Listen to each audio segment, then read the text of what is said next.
Well, hey, greetings and salutations, everybody. Welcome back to the channel. This is Open Mic here on the John Campea YouTube channel, the show that's a lot more casual and laid back. It's just you guys telling us what you want to talk about. I'm your host, of course, John Campea, joined by Robert Meyer-Burnett. Robert, how you doing? I'm good. Good day today.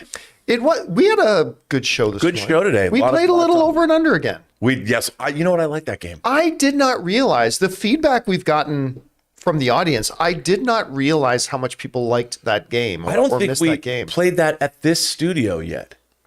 No, we haven't done any of the games.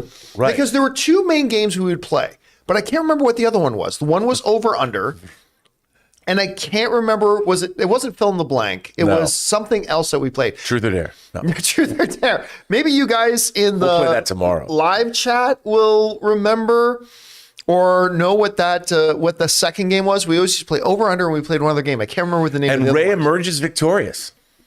And Ray won today. Yes, he's always saying, "Oh, I can't, I'll never win these, never win these." Like, first of all, yes, you have won these couple. He only missed one question. No, he missed two. Did he miss two? Yeah, the ones that all of you missed. Oh, that's right. We did. Right. Oh, that's right. Because question one you all got right, and then question two and question three you all got wrong. Yeah. And then he swept. Then he smoked us. Then he swept from that then on in.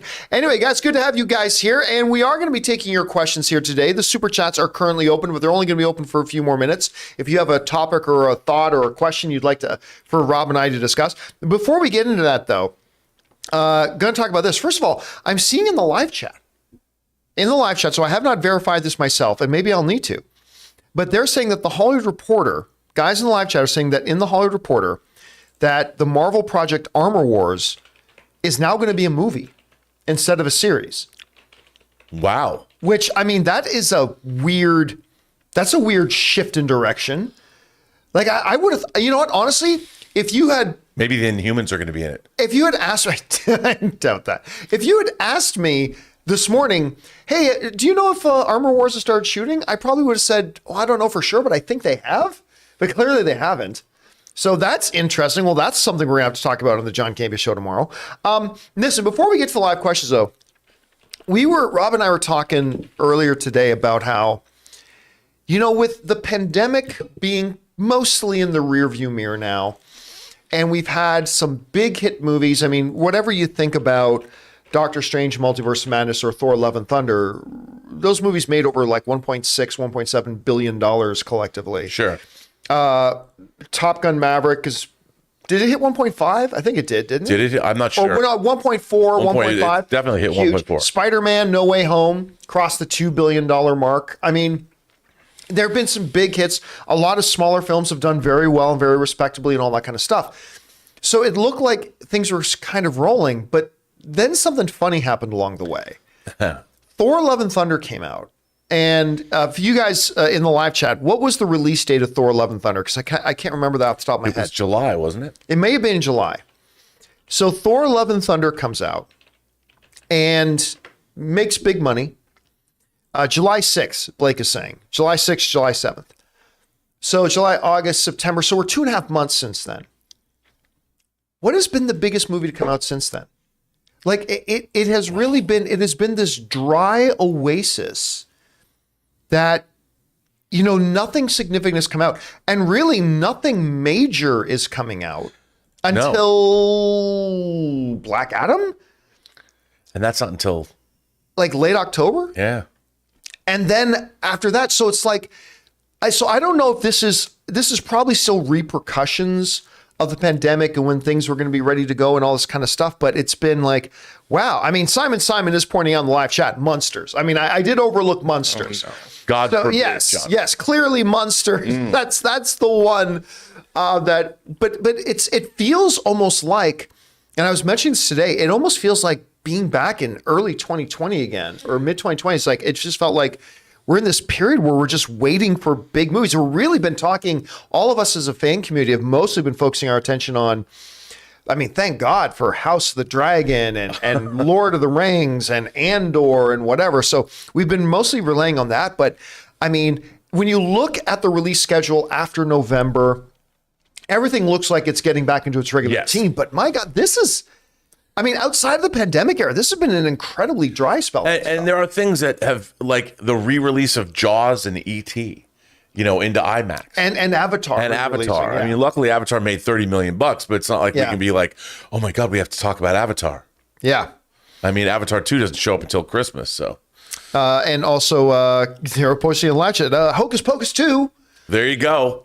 I mean, so it's been really uncanny that we haven't had some big giant movie projects to really talk about. It is interesting though. We did get some minor. I mean, there's been movies coming out. Somebody pointed out to me. I made and some very good movies. Really good. Yeah. I mean, Barbarian came out, and I mean, even though Don't Worry, Darling was still a major release. It made $19 million.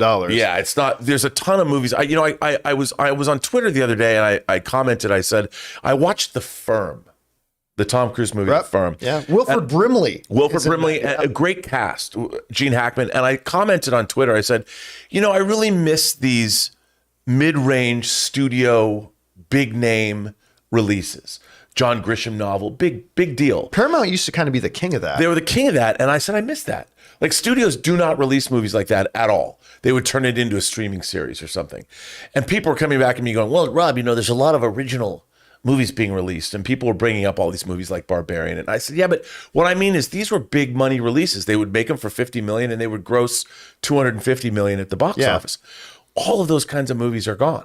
It's either a giant tentpole property or something like that, but the studios are not in the business of doing these mid-range. And I think we're going to see a return to. I really do. I do too. I think we're going to see a return to that. Yeah, I think a lot of people are saying like those. Oh yeah, those movies are gone now. It's like I really don't think they're gone. I think this is going to be. The market will correct itself as it often does, and we're going to see a return to something like that. But it's just, I was thinking on the heels of, because I believe, if I'm not mistaken, like with Thor making the amount, it didn't hit the $1 billion mark, but Thor made a lot of money.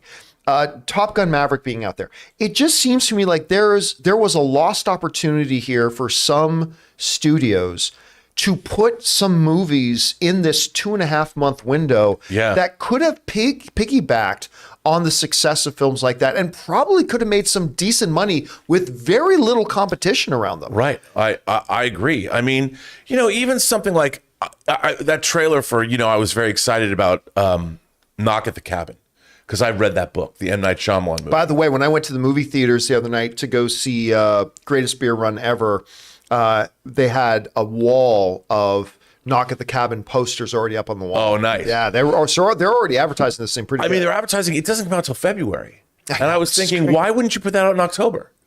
I mean, it may not be ready. It might not be done. Yeah. That's what I was thinking. But it's like, it seems like a missed, like they're advertising. We always talk about, well, we haven't seen a trailer for this yet. And that comes out, that trailer is 5 months in advance or whatever. But I do miss the fact that with these studios only releasing these giant $150 to $200 million movies, there's only so many movies they're going to be making a year now anyway. And you'd think, like you said, that we'd have a return to those mid-range films that the studios just aren't making anymore. But you think they would want to return to that. Yeah, they seem to either be, what's a good, it either seems to be a Black Adam or it's a Smile. Right. Or an Everything Everywhere All at Once. And by the way, Smile is one I'm very excited about. It looks great, and it's been getting some good notices. And Everything Everywhere became A24's highest grossing film of all time. But it only grossed $100 million. Right, but that is, again, it is their biggest film of all time. But by the way, I never would have guessed that movie would cross $100 million. Oh, no, me neither. So that just says a lot about its word of mouth and its ability to move on to there. So anyway, but hopefully, once late October gets here, we'll get Black Adam. That'll hold us until Black Panther 2 comes out. And then, we're getting Meet the Fabelmans, and then there's a whole slew of really good looking films come out. Yeah. And then you get into the 2023 slate is looking really strong. So it's been a really weird couple of months without having something listen, when I say something significant, obviously there have been some things of great quality. Woman King, Barbarian, things like that. We got Smile coming out this week. But I mean, as far as like something that really changes the landscape, where, in 2018, we'd have one of those every 2 weeks. And like right now, it's like we're going months in between. But hopefully that'll change after Black Adam arrives. Anyway, guys, what are you thinking about when it comes to that? Anyway, we are now going to move over and do what is the main purpose of Open Mic. We're going to hear from you guys. But before we start things off here, we're going to thank the sponsor of this episode, our friends at True Classic. Guys, we want to take a second to thank a sponsor of today's episode, True Classic. This brand new sponsor has the absolute best fitting t-shirts that a man can buy. Finding the right t-shirt with a little bit of a dad bod is incredibly frustrating. Most t-shirts are either way too tight on your gut or look way too big and boxy. You're not in high school anymore, and it's time to upgrade. True Classic has already helped over 2 million men finally get a better fit at an affordable price. And the John Campea Show viewers and listeners get access to the best deal they offer. For a limited time only, get 25% off using the code CAMPEA at trueclassic.com. Look, you and I both know that almost all of men's t-shirts are designed to look good on skinny models with six-packs. But let's be honest, that's not most of us. True Classic tees taper off towards the bottom, but they fit tighter around the chest and shoulders. It's time to highlight your best attributes with a t-shirt that you can always confidently throw on. Like most of you guys, ever since college, I've always struggled to find proper fitting t-shirts that are comfortable. Well, True Classic, from the moment I put on the shirt they sent me, solves it. And True Classic doesn't just stop at tees. From polos and workout shirts with the same flattering fit. Upgrade your wardrobe with True Classic. Get 25% off at trueclassic.com with the promo code CAMPEA. Free shipping included on purchases over $100. 100% risk-free guarantee with a 30-day refund policy. Stay classy with True Classic. Your dad bod will thank you. And thank you to our friends at True Classic for sponsoring this episode.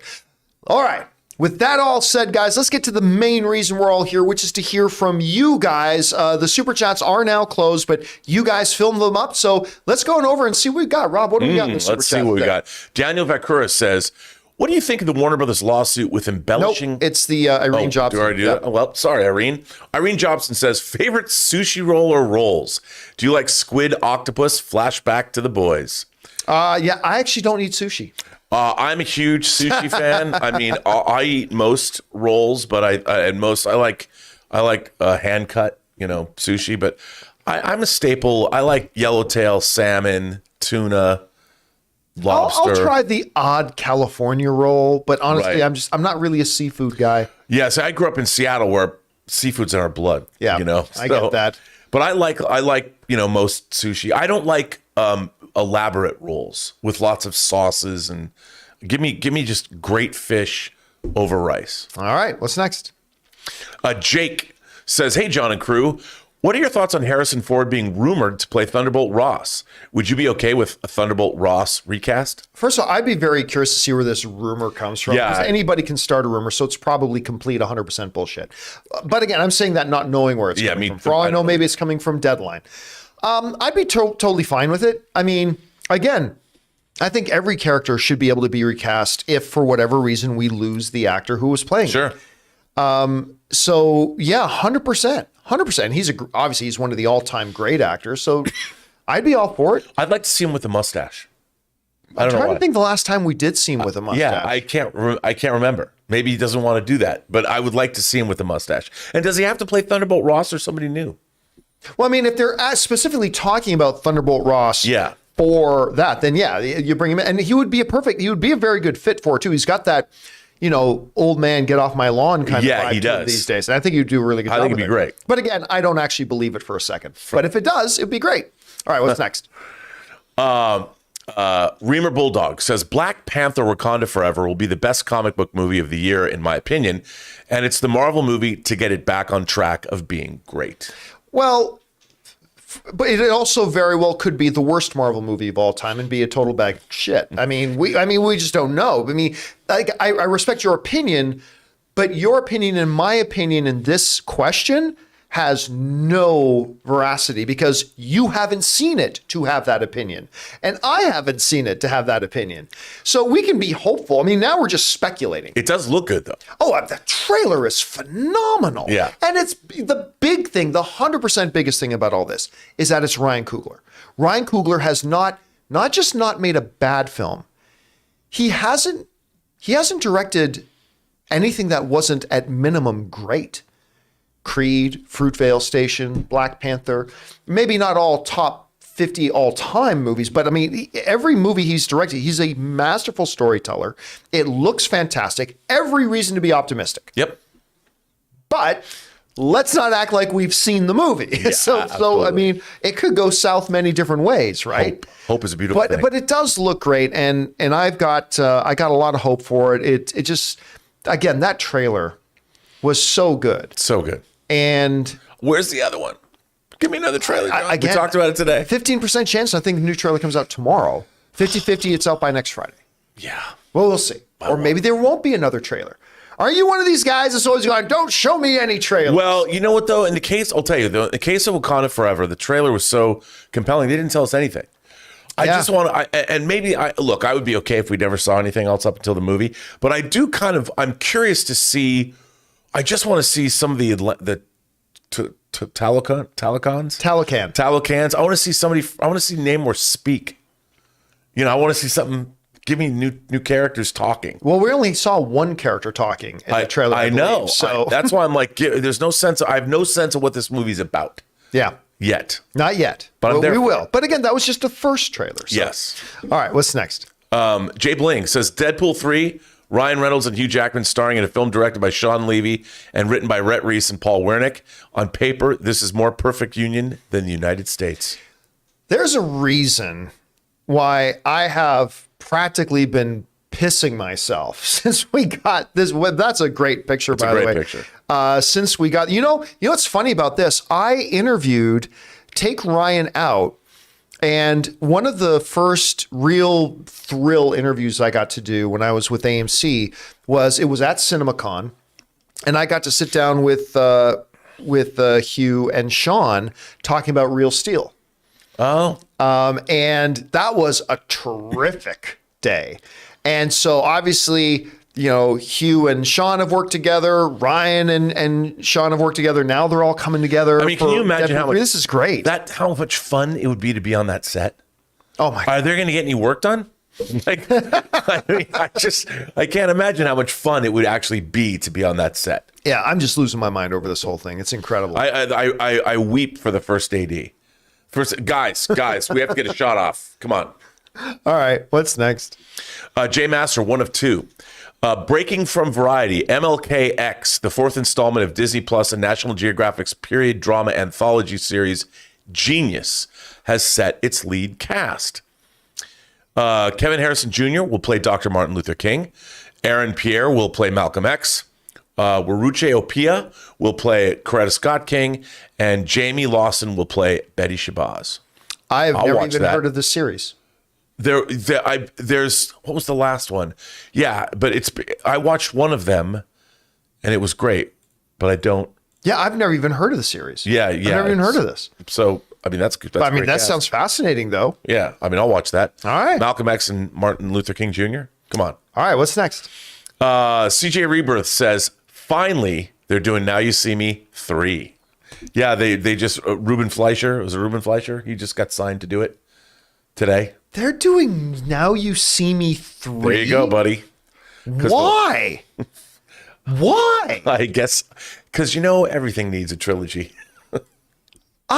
Hold a second. Let me look this Good up. Cats, it's at the top of Deadline. No, what You See Me 2. I like the first one. I like the first one well enough. Yeah. I did like the first one well enough. I mean, they're not going to make a sequel to The Prestige. The second one didn't do. The second one made $334 million. Well, there you go. Which is not bad, but it sucked. I didn't like the second one. It's stupid. Like, you know what? Here's the thing. One of the conceit of the Now You See Me franchise, this whole idea of magic, right? In our real world magic. And then one of the things I love about this, much like heist, and it is a heist thing at its core, right? Is that one of the great things about heist movies is when you get to the conclusion of the film and you actually see how they did it and how they pulled it off, right? And the whole idea, the conceit of that they're using modern, the modern techniques in magic to pull off these heists. Fabulous. But in Now You See Me 2, they abandon it. They literally do things that can't be done, right?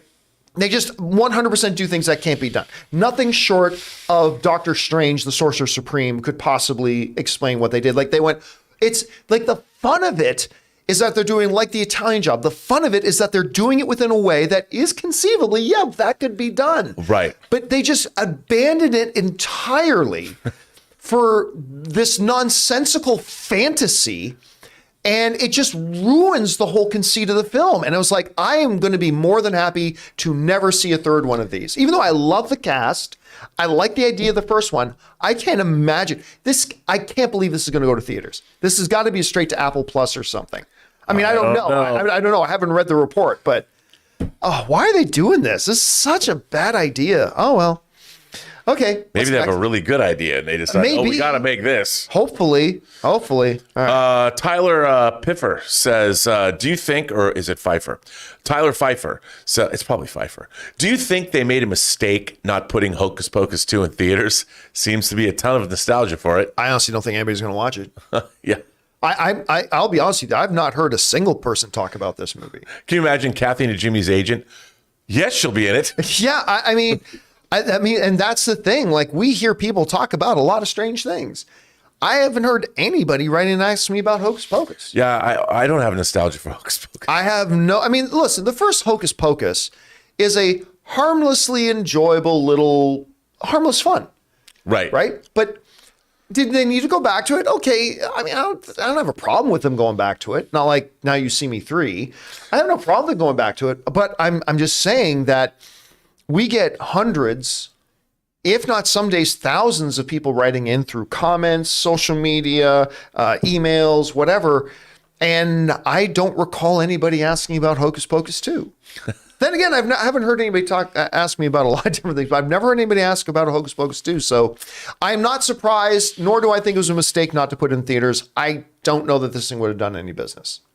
But who knows? Never know. All right, what's next? Never know. Sadu says, if you expect Viserys to die and they subvert it, who do you think they'll kill instead? It's a Game of Thrones thing, man. Lots of people are going to die. Yeah. I mean, Viserys is dying, so you can't have the what are they called? The Dance of Dragons. Right. You can't have the Dance of Dragons until Viserys dies. Right. Right. And the whole premise of the show is that rebellion. So he's clearly going to die. But make no mistake, lots of people are going to die. This is Game of Thrones. Yep. Yes, they are. And I hope Kristen's one of the first ones to go, but I haven't read the book, so I don't know. But I really want him to die horribly. I really, really do. And I hope Daemon kills him. I really do. All right. Anyway. All right. What's next? Sadu says, can you recommend movies like The Fugitive, Copycat, Silence of the Lambs, Zodiac, that they don't make them like that anymore? That's a great list. You know, Copycat, that's the movie with Holly Hunter and it's the singer. It's Harry Connick Jr. That's right. He was awesome as a psycho. You know, I put along those lines like Kiss the Girls, the Morgan Freeman. Well, I was going to say, Along Came a Spider, Kiss the Girls. Yeah. Those are pretty good ones as well. Those are good. There's, you know what? There's your favorite Highlander. There's a Total 7 ripoff called Resurrection that was directed by Russell Mulcahy, who directed Highlander. Yeah. That stars Christopher Lambert and Leland Orser. I'm not even familiar with it. I want to say it's a Canadian movie, but it's about a killer that is putting together a body of Jesus using body parts from other people.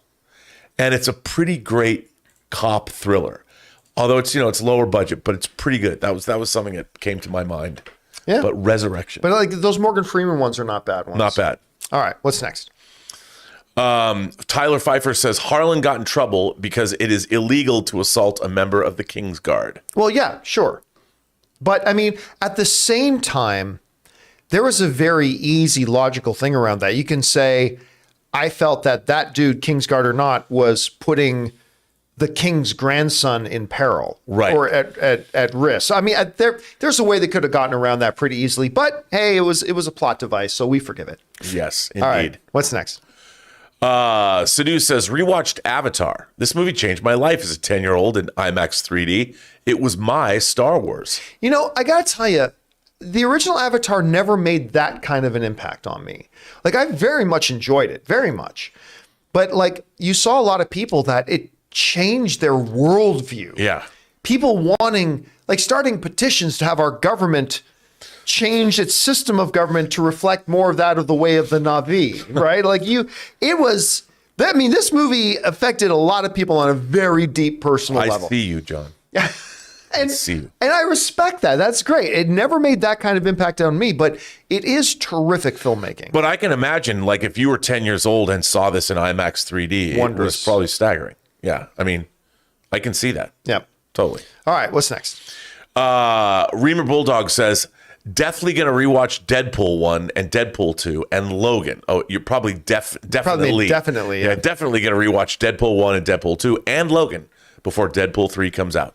Oh, sure. Absolutely. Oh, yeah. But I mean, we've got 2 years. Yeah. We got 2 years to watch them all. a couple of movies. You know what? I don't even think Logan will probably give a lot of context to the Deadpool 3. Yeah. I mean, I think you'd probably want to go back to one of the, maybe X-Men Days of Future Past might be a better I one bet to there's watch. going to be some Days of Future Past jokes in the movie. Oh, I'm sure. Like, is that in continuity with Logan? I mean, look, and it's funny. I'm still reading a lot of things like online about, the importance of maintaining the integrity of the ending of Logan, all that kind of stuff. Again, I'm still shocked how many people just don't get it. Logan was not in continuity with the other X-Men films. Yeah, no. James Mangold himself talked about that it's kind of connected, but it's its own thing. It's its own kind of pocket universe. And they told this thing. So it's not even really connected to anything.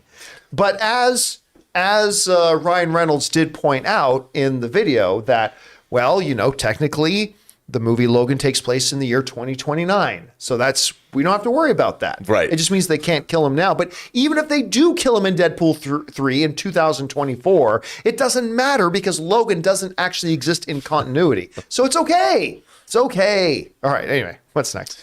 Harv's K says, Andor is the Star Wars I've been wanting for a long time, but a little bit concerned at the lack of buzz and interest so far. Hope Disney doesn't take the wrong lessons if it continues to underperform.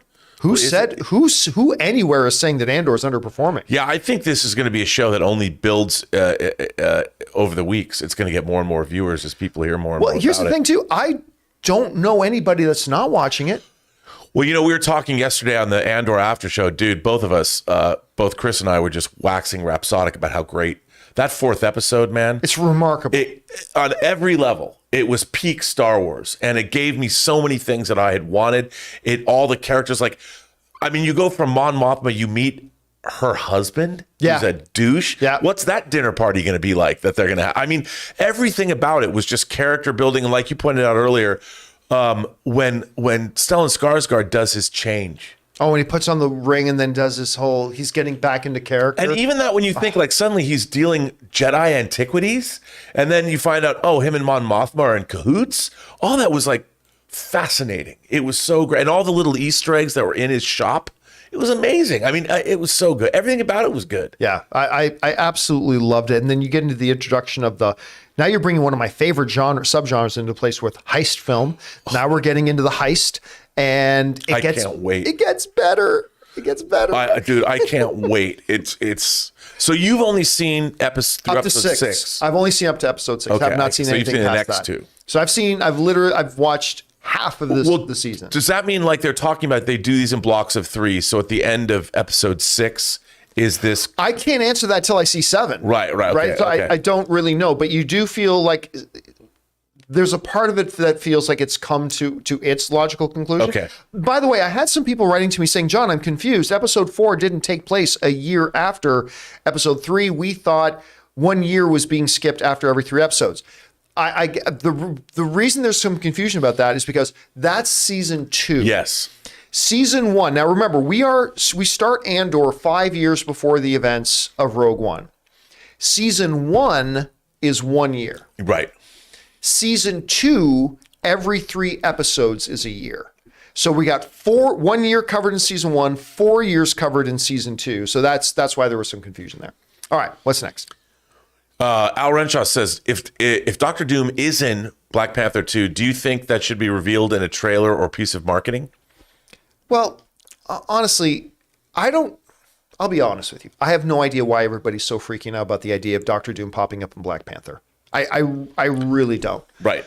I don't. Obviously, T'Challa and Victor have had crossovers in the comic books. They have, but they are not two characters that are synonymous with each other. Like Wakanda, there are connections. But Namor is. Yes, but Namor is more. But so I don't know why everybody's making a big deal. And I also don't understand fandom's obsession with cameos. Yeah. I really don't. Like, my question would be, look, Victor Von Doom showing up at a state funeral. Narratively, that can make sense. Mm-hmm. But why do we want him to show up there? What does that really do? For me, I mean, I would rather save the first appearance of Doom in a movie where he is one of the main characters. That's where I'd rather first have him, rather than look, and then he's gone. You know what I mean? I think that I have not heard at all that he's in this movie. But I would assume, neither have I. I would assume if he is, it would only be because of the geopolitics of the MCU Yes. is being, and it would be interesting if we see him not in his armor, but as Victor Von Doom, statesman. Yeah. I could see him being a part of that because whatever happens to turn him into Doctor Doom hasn't happened yet. You know, or however. Maybe. Yeah, I mean, right. I don't know what I have no idea, but I could see that being a thing, you know, and that would be kind of interesting. You know, if you saw and then there might be other people that we meet that have yet to be introduced in the MCU, but now, as a statesperson. Somebody mentioned in the live chat, and I'm glad they brought this up. They said, well, you know, because I've had somebody say this to me before. It's like, well, John, Thanos was introduced in a quick post-credit scene. Yes, but the fundamental difference of that was they were literally introducing a cinematic universe. Right. They were introducing, with the appearance of Thanos, that was setting up all of what the Infinity Saga was going to be, right? And they wanted us to look back at that movie. They wanted us to look back at that movie as the stage one, really the stage one of an Infinity Saga, right? The random appearance of Victor Von Doom in a Black Panther really doesn't do any of that. So I just don't see what the point would be. I mean, if he's in there, cool. But I don't see him being there or not being in there is not going to make this movie any better or worse. I agree. So I just don't know why we have this obsession with it. But, oh, well, listen, I'm not going to pretend like I haven't had the same kind of obsession about other types of characters before. Of course, when I say fandom, I'm including me in this. Of course, yeah. I'm a part of this for sure. And sometimes I don't get my own attitudes about it. All right, what's next? Patrick Hamilton says, Marvel was in talks with Harrison Ford to replace William Hurt as Thunderbolt Ross, or at least it was their top choice. Thoughts? Says who? Yeah, where is this coming from? Yeah, says who? Like, and again, I'm not saying it didn't come from anybody reliable because I have not seen this report. But is this a Hollywood Reporter is saying that they're talking, or is somebody this being interviewed? Gus's movie reviews.fart? You know, what people who's saying that this is the case? I don't buy it until I see where it's actually coming from. But again, it might be somewhere completely reliable. I just don't know at this point. I haven't read it. But again, if it's true, I'm all for it. Yeah, I mean, I'd be totally all for it. All right, what's next? Only Giovanni, only Giovanni all the time says, after seeing the Reynolds-Jackman feud is done, do you think that Matt Damon and Jimmy Kimmel will do the same? They have sadly not done anything with that one in a long time. I mean, really, the Matt Damon, Jimmy Fallon, not Jimmy Fallon, was no, it's not Fallon. Kimmel. It's Kimmel, yeah. Jimmy Kimmel. The Matt Damon, Jimmy Kimmel one, it peaked. That one peaked with the Sarah Silverman, I'm fucking Matt Damon song. Remember that one? Yeah. That was when they were dating. Yes, that was when when Kimmel and Sarah Silverman were dating. That was the peak of that. The other semi-peak was when Kimmel had Ben Affleck on. Yeah. You remember this? And Ben Affleck came out in this huge fat suit. Yeah.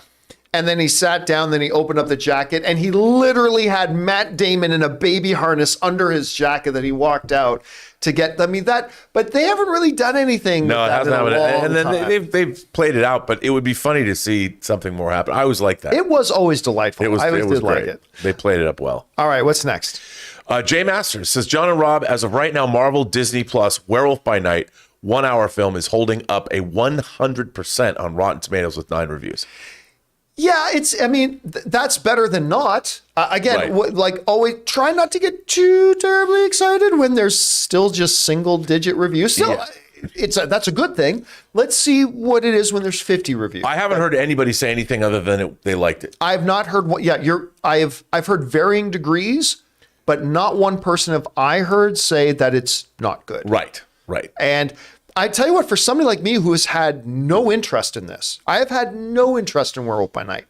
I'm getting pretty fascinated by a lot of stuff I'm seeing and hearing from it. Me too. So, when is it supposed to come out again? The 8th, right? Yeah. Is it October 8th? So it's coming up like a little over a week from now. Yeah. It's the same day as Hellraiser.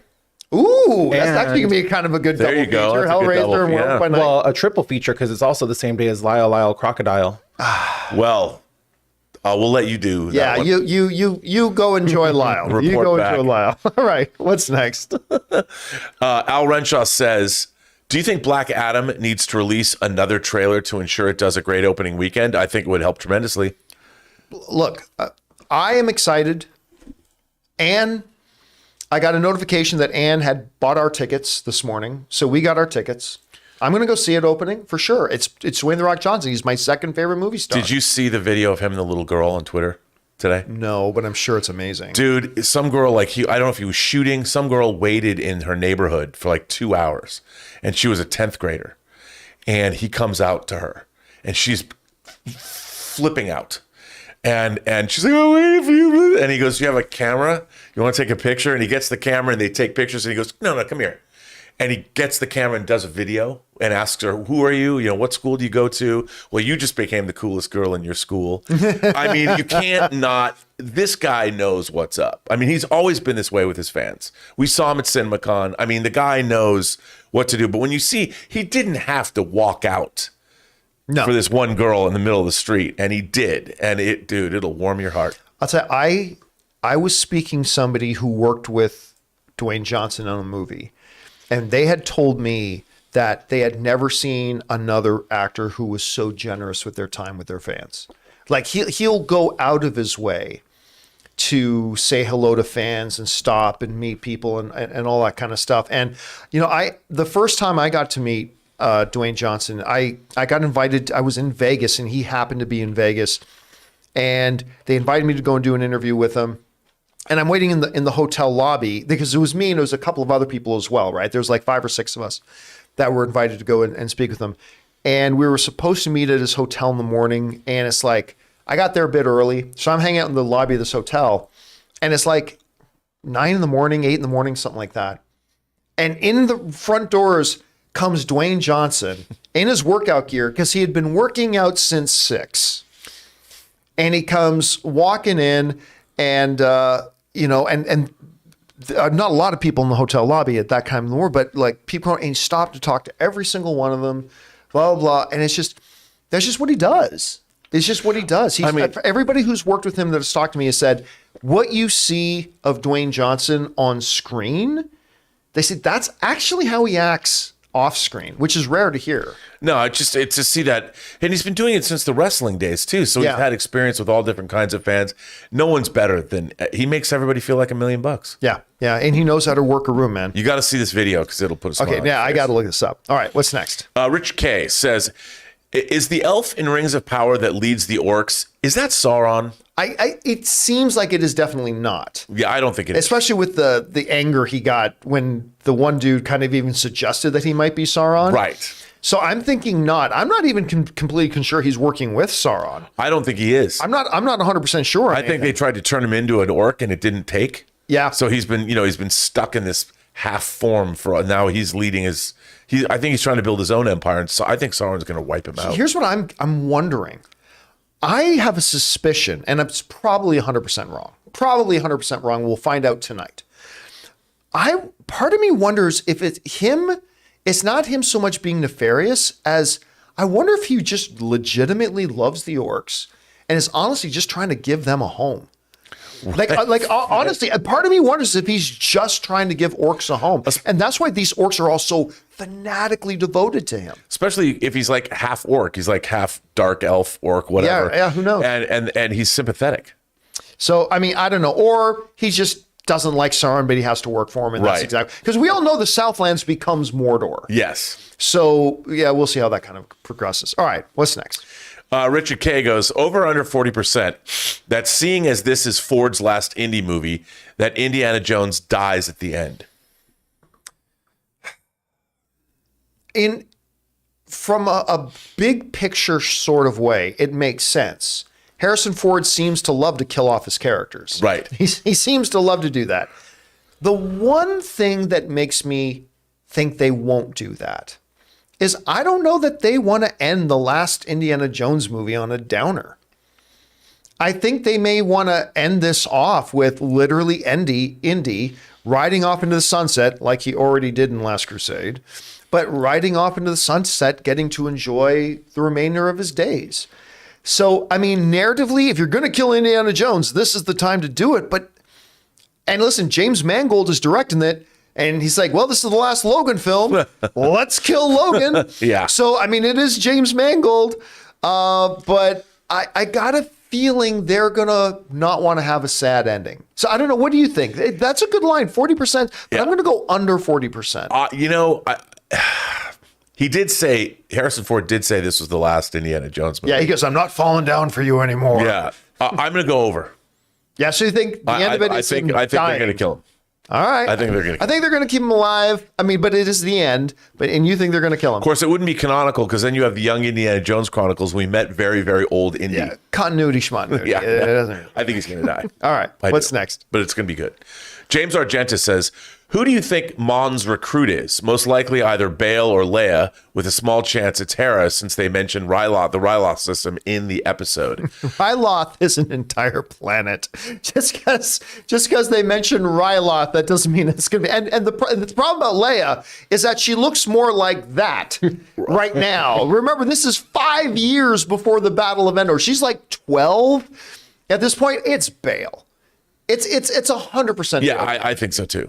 I mean, who could be the other options? Look, after Gilroy said there's no fan service in this, Bail Organa is not fan service. He absolutely he's an integral part of it. He works with Mon Mothma in the council. I mean, yeah, he absolutely. I think it's him. Plus, you already had Jimmy Smits show up in. Yeah. Plus, you're talking about Mon Mothma, who works in the circles of the Senate, right? Right. So she's not talking about some renegade guerrilla warfare leader out there. Right. It's going to be somebody who's in her circles. Well, who would that be? Senator Bail Organa. I mean, so it's 100% got to be Bail Organa. I totally agree. Let's put it this way. I mean,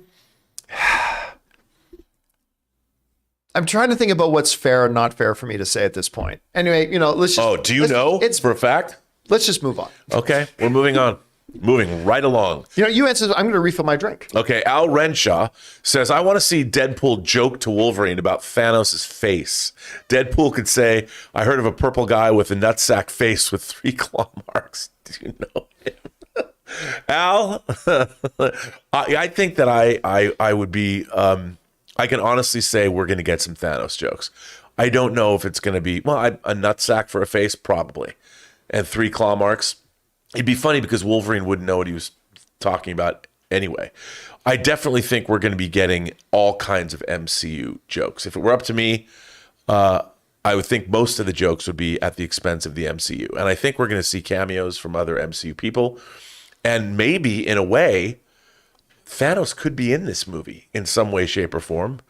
I don't know if that's true. I haven't heard anything to that effect. But it wouldn't surprise me if Thanos did show up in the movie because neither one of them ever met him. So it would be really interesting to see Thanos interact with Deadpool or Wolverine. I don't know if he's going to. I haven't heard anything, but it'd be funny. The question was, do you think they're going to make jokes? Will Deadpool joke about Thanos having a nutsack for a face and 3 claw marks on his chin? The reason I don't think so is because I don't think the majority of the average movie-going audience is even aware of it. Right. You know what I mean? So it doesn't seem to be. It would be a joke that would go over. I think a lot of people said. So I don't see there being like, hey, maybe Thanos showing up, but that seems like a big budgetary break. But if Cable's in the movie, I mean, see, that becomes a possibility. If you have Cable meeting Thanos, that could be kind of fun. Yeah, that could be fun. It could be fun. All right, what's next?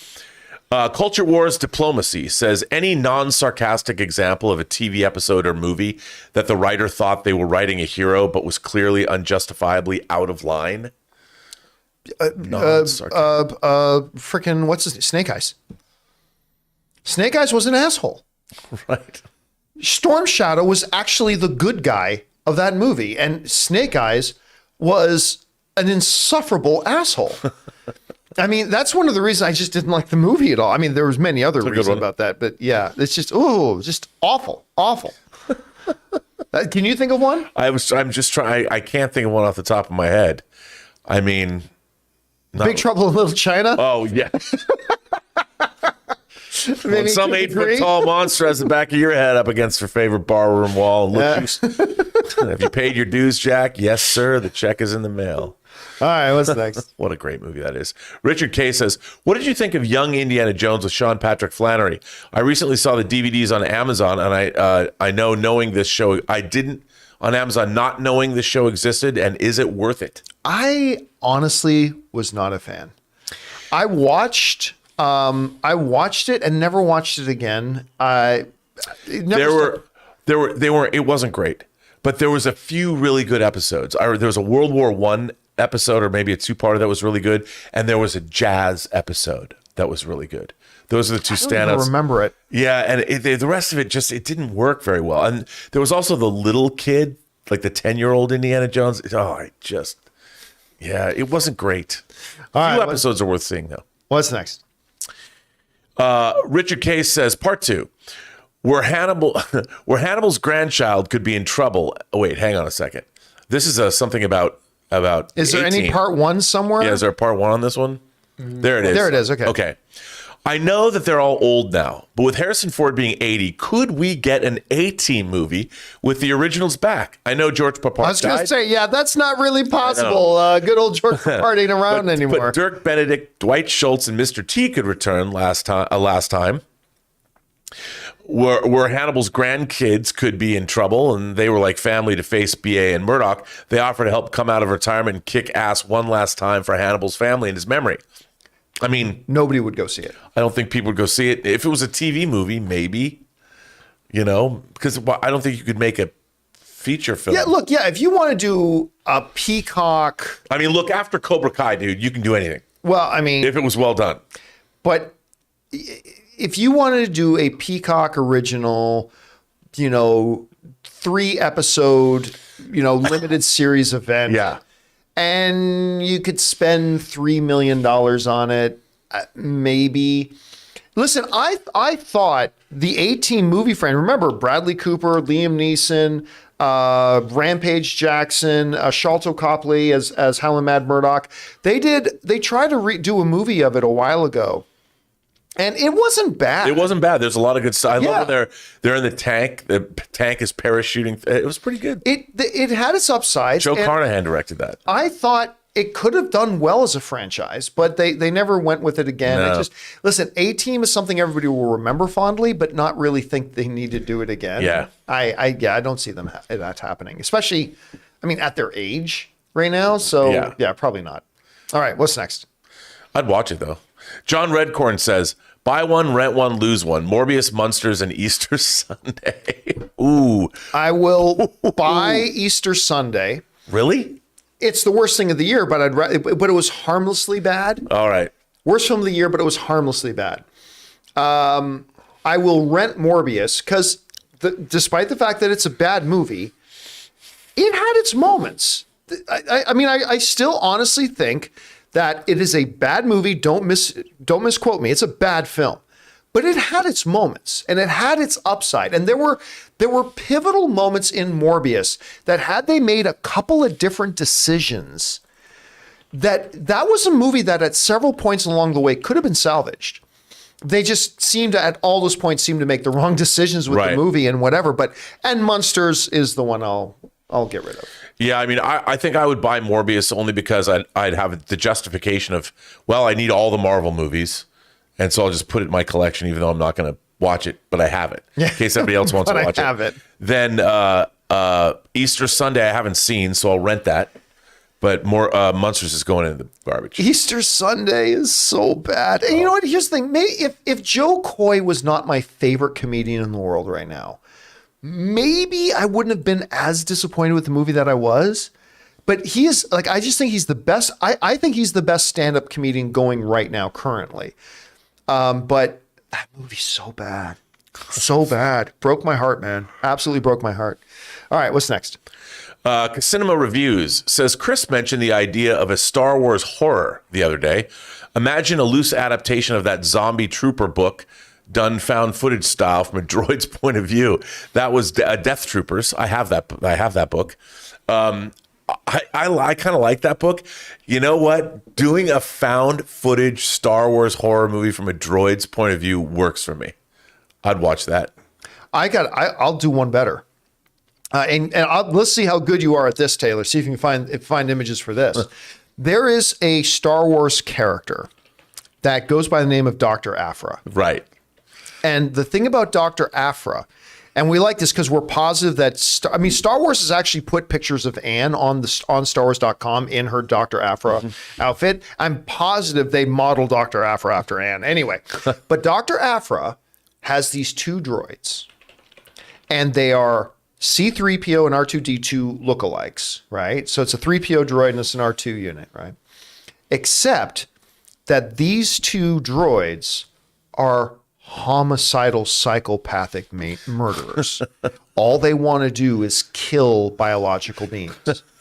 And here they are. Yep. All these two droids ever want to do. And the 3PO unit, and I can't remember their actual names, but the 3PO unit is just constantly talking about how delightful it would be to pull your intestines from your belly and to see it splash up, like all this kind of stuff. And they murder. But the thing is, Dr. Aphra has this, I can't remember if it's a particular type of restraining bolt on both of them, that she can control both of them. Right. But a horror movie, a straight up Jason or Mike Myers style horror film, where you're on some kind of colony and these two droids without their restraining bolts have landed there and they are an unstoppable killing machines. You make a horror out of that, I'm down. I'm totally down for watching that. I want to see these characters on a live action series. Oh, they're so fun in the comics. They really, really are. All right, what's next? John Redcorn says, over or under 60%, Kendrick Lamar does the soundtrack for Black Panther 2. The over under line should be set at 99%. Yeah, I was going to say. It's not 60, it's 90. I mean, I honestly, I don't know. Well, not the actual, it's not the score, because the score was done. It's this music. Ludwig does the score. Ludwig Göransson. There's a difference between the soundtrack and the score. Yeah. Ludwig, didn't he win an Academy Award for it? I think he did. If he didn't win, he was nominated. And by the way, the score, as great as Kendrick Lamar's soundtrack in the movie is, Ludwig's score, it's amazing, is even better. I mean, it's great. So you have Ludwig's score, Kendrick Lamar's soundtrack. The music in Black Panther overall is incredible. Incredible. But Ludwig is also the same guy who did the theme for Mandalorian, and he's great. All right, what's next? Richard K says, "What is your favorite episode of the A-Team?" God, I can't remember. We're talking about the 80s, man. Yeah, and you know what? A-Team was not something I watched religiously. I watch it sporadically. But I liked it. I love the A-Team. Yeah. Now, where A-Team jumped the shark for me, and I can't remember their names, but for the first couple of seasons of the A-Team, it was the same military guy that was after them. And then at some season, he got replaced by a higher, even meaner guy. And it's like, okay, that's where it lost me, sort of. But I can't remember specific things. I just remember I used to watch, and then me and my friends would get these plastic M16 rifles, and we'd be running around our neighborhood playing A-Team. I mean, it's a big thing. All right, I have next? a Playmobil A-Team van. Really? I do. Oh, yes, right. my friend Martino Simoni got it for me. I pity the fool. Hung Woo says, I think up until D23, there were two versions of the script. Both had a Wolverine, only one had Hugh in it, and they were finalizing his deal until then. I don't buy that. Two scripts? Why would they? That's two completely different movies. Yeah. Yes, I don't. Why would you invest that? Why would you invest when you know how long it takes to write a script? Why would you invest that much money and that much time? I don't. Yeah, studio wouldn't do that. Yeah. I mean, I've heard things like that, but I don't personally buy it. Yeah, they're developing two scripts and stuff. Right. That's and I'm not saying I know factually. I don't know factually. I'm just saying I don't buy it. All right, what's next? Tim Platt says, I just watched the first episode of the Hulu show Reboot, and it is hilarious. Now, this is the show. This is the one with Keegan-Michael Key. Yeah, this is the show where they come back to recreate Not the TV. amazing 90s animated show, which was so good. No, this is the one where they're rebooting an old TV show, an old sitcom, and they bring back the original cast. I finally saw I saw the trailer for it because one of our viewers brought it up on one of our shows, and I'd never heard of it. And I went to go, and there it is right there. So I went back. to watch it and go back and watch the trailer. The trailer is hilarious. Yeah, it looks So I don't know if the show's any good or not, but the trailer is absolutely hilarious. And Paul Reiser is like popping up everywhere these days. Everywhere. And good on him. I mean, he's in like 2 of the most popular shows right now with The Boys, Stranger Things. Now he's got this thing going. And Axel Foley. Oh yeah, I forgot he's coming back in Axel Foley. By the way, did you see who did they just add to the cast of Kevin Bacon? Did you see that? Yeah, he's like the villain. I have no idea. But why don't they call the movie Beverly Hills Cop AF? Ladies and gentlemen, that's your title. That's your title. That totally should have been the title. Beverly Hills Cop AF. AF. That's what it's. They got to do that on the poster. I hope so. That'd be a good idea. All right, because it seems like a natural thing. Chris Parker says, this show has gone under the radar, but I can highly recommend 5 Days at Memorial on Apple Plus. Excellent show and hard hitting. This is the show about Katrina, the hospital. Oh, I remember you talking about. Yeah, it looks. I haven't watched it. It looks incredible. I mean, even the visual effects look amazing. You know what? That's a good. I always. That's the thing that I always forget to watch. I'm like, there's this thing I want to watch, and that's what it is. I always forget what it is when I go to watch it. I mean, I end up watching with Elizabeth this Howie Mandel game show that's on Netflix. Like something that's not. No, it's a 10 episode. What is the one with the suitcases that he did? What was that, Deal or No Deal? Yeah. So something other than Deal or No Deal? It's weird because it's a 10 episode. It's called Bullshit. That's the name of the show. Didn't Penn and Teller have a show called Bullshit? Yes.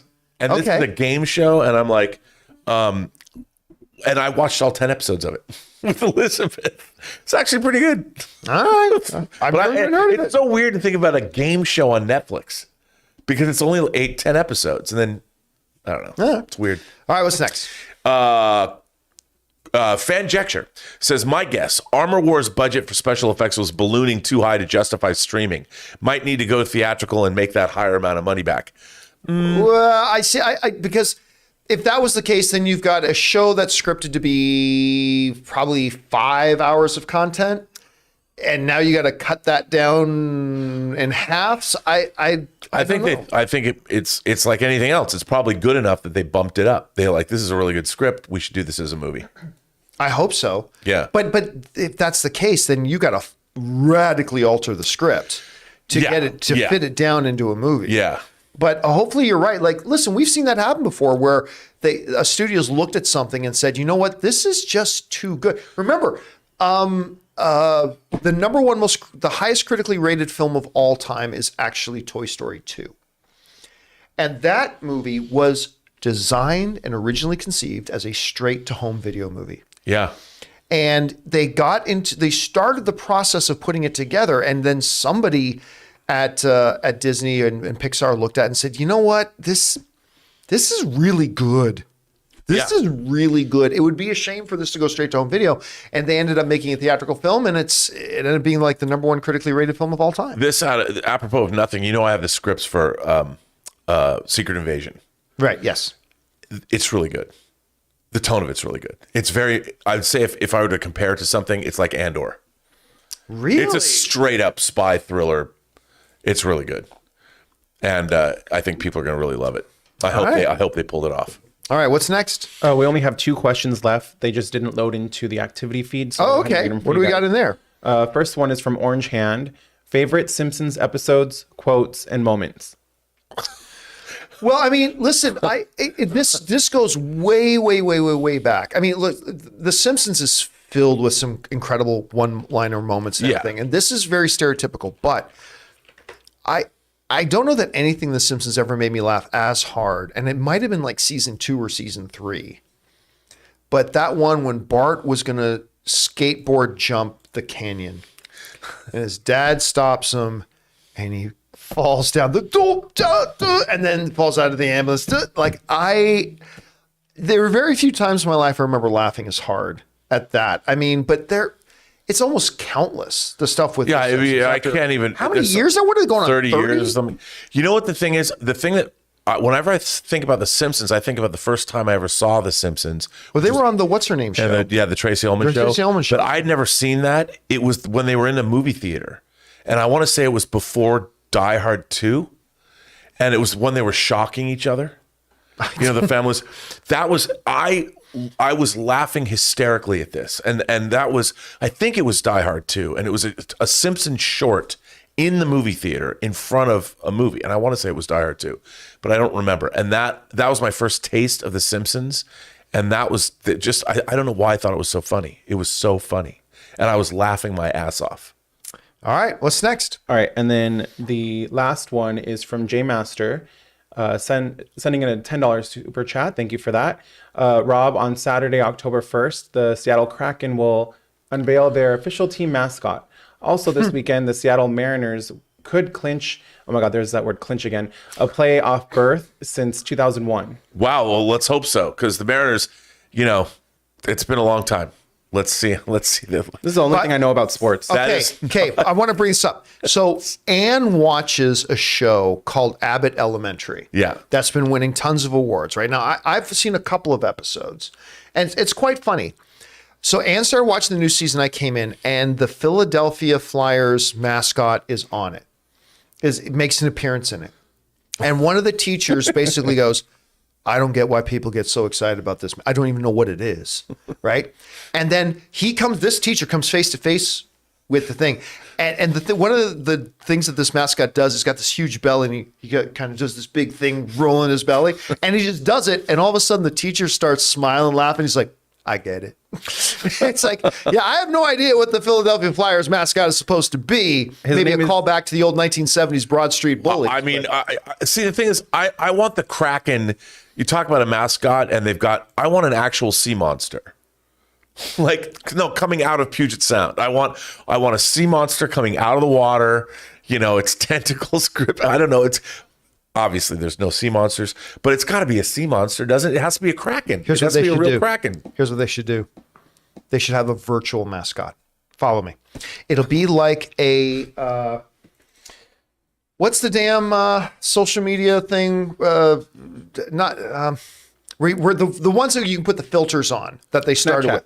What's that? Like Snapchat? Snapchat, yeah. Does anybody use Snapchat anymore? Anyway, but what if their mascot was a virtual one where you go up on the screen, you look up on the screen, and the camera can be anywhere in the arena, but you virtually put in this Kraken sea monster going through things or whatever. So I can see that. An actual person in a costume, you actually put him up on screen. Well, I just love the fact that film producer Jerry Bruckheimer, the legendary Jerry Bruckheimer, who produced Top Gun and Top Gun Maverick, is one of the owners of the Seattle Kraken. I didn't know that. Yeah, which I thought was very interesting, and because I think that'd be very cool. But look, God bless the Mariners and the Kraken. I mean, that's cool. Seattle's got another team.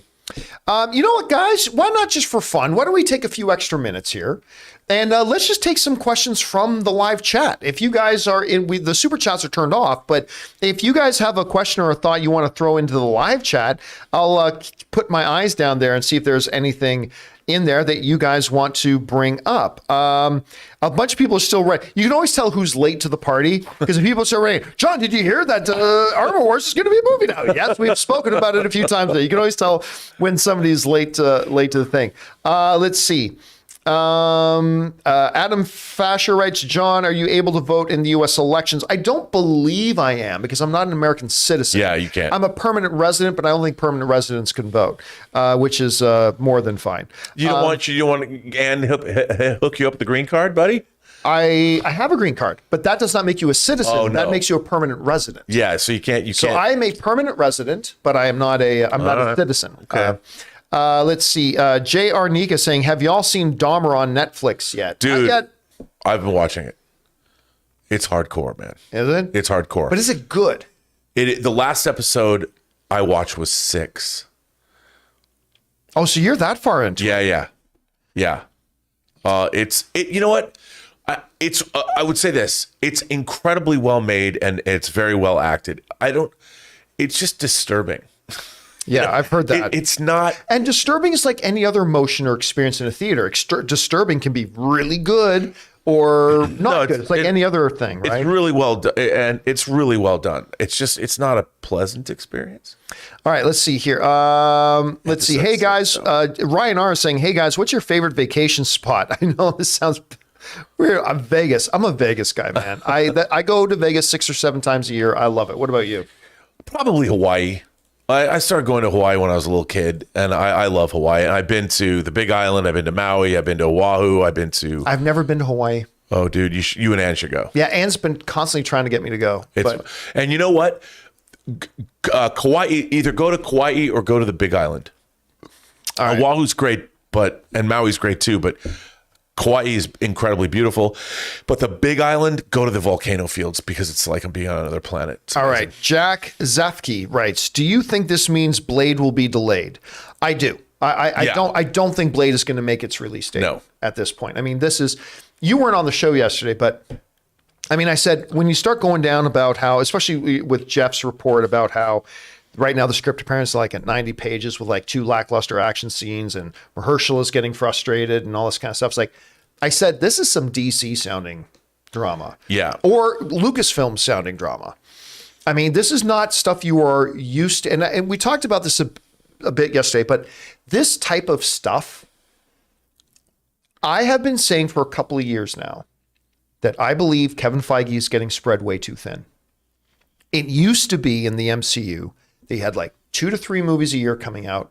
Kevin Feige had a direct hand on all of it, doing quality control and quality assurance on everything to every detail. And it was just win after win after win after win. I think, and this is just me, this is just my own personal theory. All right. It could be right, could be wrong. But I think this is directly connected to the fact that Phase 4 has been overall the lowest quality we've had so far. Some big spectacular wins in Phase 4. Yeah. Absolutely. Some great things in Phase 4. But overall, Phase 4 has not nearly been as consistently great as Phases 1, 2, or 3. And I think that has the fact we hear that, Kevin Feige is much, much less hands-on now because there's way too many projects going on for him to be more directly in control. And see, the type of drama we're seeing surrounding Blade, this is a movie they announced 3 years ago. They still don't have a script where they want it to be. Yeah, that doesn't make... You have directors walking now. You are like a year and something away from a release date. You don't even have a director. Apparently the script is still a mess. This never would have happened under Kevin Feige 4 years ago, or 5 years ago. And I think this is all a symptom that Kevin Feige, I think they need to... They're trying to produce way too much right now in the Marvel side. I would even go so far as to say I bet Blade. It would not surprise me. Now, by the way, I have no inside information. Don't go freaking out and say I said this and it's true. Right. But I would speculate that we might not even see a Blade movie. I'll tell you what. And again, this is pure speculation. I don't know that Mahershala Ali stays on this project for much longer. That's what I mean. And if Mahershala Ali walks, I think it is less embarrassing for Marvel to just quietly can the project than go through a whole new process of, because if you go through a whole new process of trying to replace Mahershala Ali, now that's all that time is you're just be highlighting the fact that you made a mess out of this project. You had 3 years to work on it. I mean, so I don't know. Listen, I still think the movie's going to happen. They're going to find their director. Sure. They're going to make this movie happen. They're going to do it within a certain time frame that Mahershala Ali is still on, and it's going to get done. But I don't think they're going to make the release date. I don't either. I hope they do. But I don't think they will. All right, we'll take like 2 more here. Let's see. Everybody telling me to come to Hawaii. You gotta go. Yeah, I mean, I always want to go. You'll love it. Back there. Let's see here. What are your thoughts? What are your thoughts on the Dennis Rodman movie with Jonathan Majors in talks to star? Dennis Rodman is an interesting character. Certainly. And if nothing else, you can say he's had a colorful life. So, I mean, not just his hair. Yeah, not just his hair. I've never heard of this, but I have not heard of this story, but I mean, listen, Jonathan Majors is a powerhouse actor out there. If you did not see... How did you make this or did you find this picture? I type really fast. Wow. What's the show on HBO that he was just on that was great that they canceled? Lovecraft Country. Oh. If you want to know how I was like, Dennis Rodman was on Lovecraft. Jonathan Majors, just watch Lovecraft Country. The guy's incredible.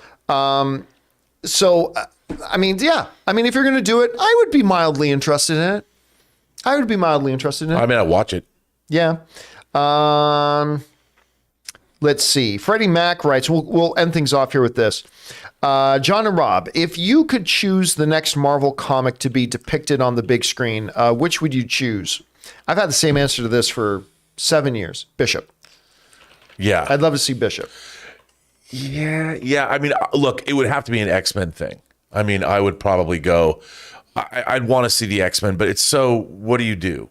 And if it's not X-Men, I would either do a single movie, like a Gambit movie, a Wolverine movie, a Storm movie. Look, I think you could spin. Channing Tatum is still waiting by the phone. Yeah, I mean, I would love to do a Storm film and spin it out of Wakanda. You know, but here's the thing: like a lot of people, aside from T'Challa, there is no connection between Storm and Wakanda. No, there's not. But I mean, you could have her because she's not from Wakanda, but you could do something related, something Wakandan in the whatever the Storm story is going to be. But again, without T'Challa there, why would we even think of Storm? Well, no, I mean, what I'm saying is I would do her life, her life story, and maybe as a mutant somehow. I don't know. I think she wouldn't be only about Wakanda, but it would be a part of the movie. Like I would have, something to do with that. And how did Storm go from being a street urchin to being, Xavier? Basically a god. As well. All right, guys, and that will do it for today's installment of Open Mic. Thank you so much, guys, for coming and hanging out with us here this afternoon. As we just talked about a whole bunch of things. Big special thank you to all you guys who sent in those super chats. Number one, because you gave us great fun things to talk about, and number two, you supported this channel as you did it, and all of us involved with the show. Thank you guys so much for your support. I want to thank Mr. Robert Meyer Burnett. Robert, where can people find you online? You can find me on Instagram at RMBurnett, find me on Twitter at BurnettRM, or find me on my own YouTube channel, The Post Geek Singularity. And of course, thank you to Taylor for producing the show back there today. And with our Philadelphia Flyer mascot, you guys can follow me on Instagram simply at John Campea. Guys, make sure you come back and join us again tomorrow for tomorrow's installment of the John Campea Show. Of course, next episode of Rings of Power is on tonight. Will it go back to being as slow as episode 1? Will it pick up the pace like it did in episode 4? I don't know. We'll find out. And we're going to talk about that tomorrow as well. Hope to see you there. My name's John Campea, and until next time, my friends, bye-bye.